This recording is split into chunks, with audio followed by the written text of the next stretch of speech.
Hello, you're welcome back to another edition of Health Talk with Queen Nikki. This is my beautiful health tip program that I created to educate people out there about what they need to know about their health and general topic in general. Okay, so you're welcome back to another edition of Health Talk with Queen Nikki. Health Talk with Queen Nikki. Okay, so let's start. Before we start, have you subscribed to my YouTube channel? Run to YouTube, okay? And go subscribe to Health Talk Queen 1. Health Talk Queen 1. That's my YouTube channel.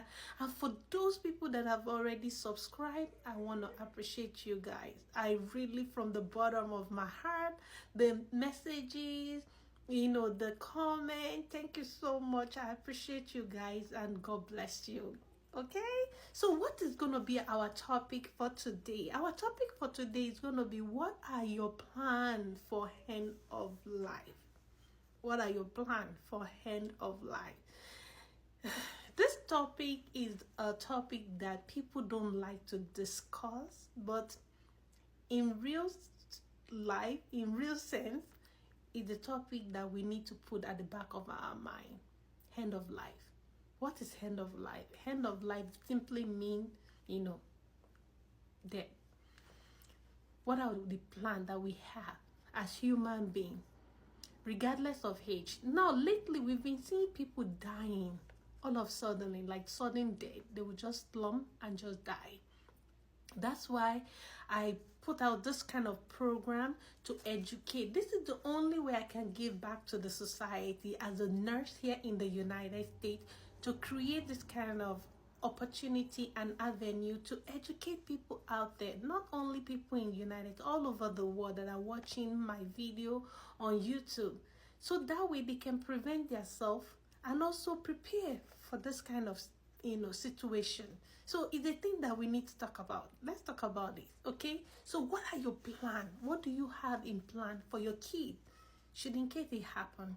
Now we've been seeing different, disease process surfacing. It's, like for example, during COVID time, it came unexpected, and then we see a lot of people die. As a nurse, I've witnessed a lot of end of life. I've witnessed it. I'll be mentioning it as end of life because I don't want to mention the D word, So let's do it at end of life because of social media. So during COVID, we encountered lot of people who, give up the ghost. It's really sad. As a nurse, you witness a lot. As we witness, people giving birth, so also we witness people passing away as a nurse. So that's why I said, if you want to be a nurse, you have to be strong. So I created a lot of video about health preventive, like reducing stress. There's a video there that I've done. Check it out. Hypertension, I've done the video. Living healthy lifestyle, I've done the video. I've done so many videos now on YouTube that I want you guys to watch out.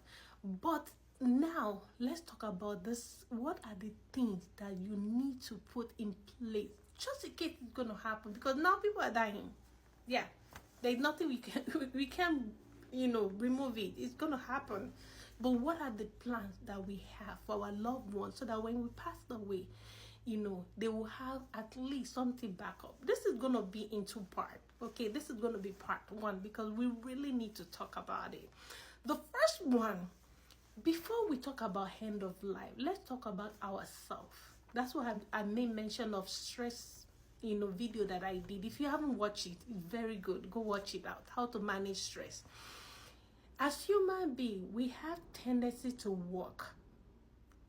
Instead of allowing money to work for us, we work for money. If you are in a society, advanced society, like where we are right now in the diaspora, we always work and work and work and work. We don't have time to rest, to give our body rest. Yeah, I know we have to pay bill. Yes, I know we have responsibility. I know people in our back home, they need our help, right? But think about it. there will be a time where your body will not be able to take it anymore, and your body will be asking for that rest.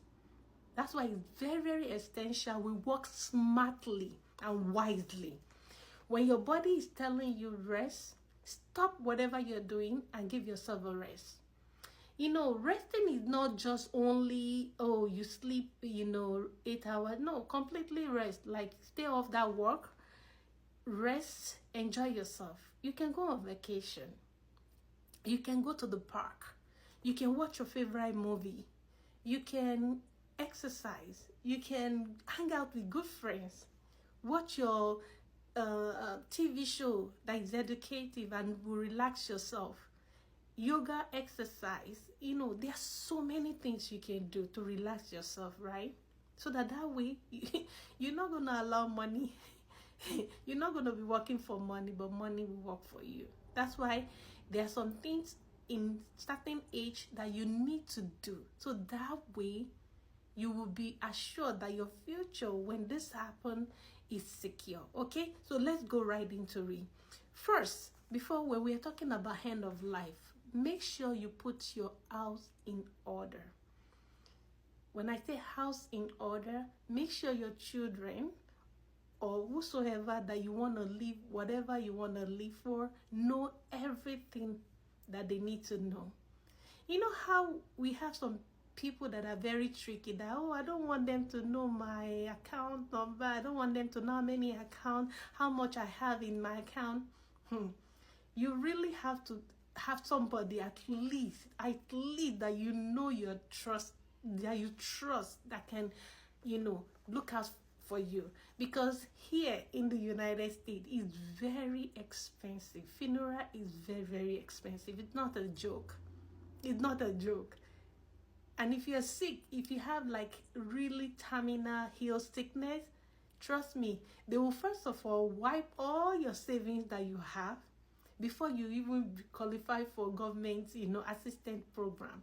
They will make sure they use all your savings, your 401k, your whatever things you have before they start using the government assistance program that they will qualify for you, right? But you want to put your house in order. If you have to let your children, at least you trust your children, right? At least let them know, what assets you have, what bank you have, just in case this kind of thing happens, they can have money to take care of you, okay, when you die, okay?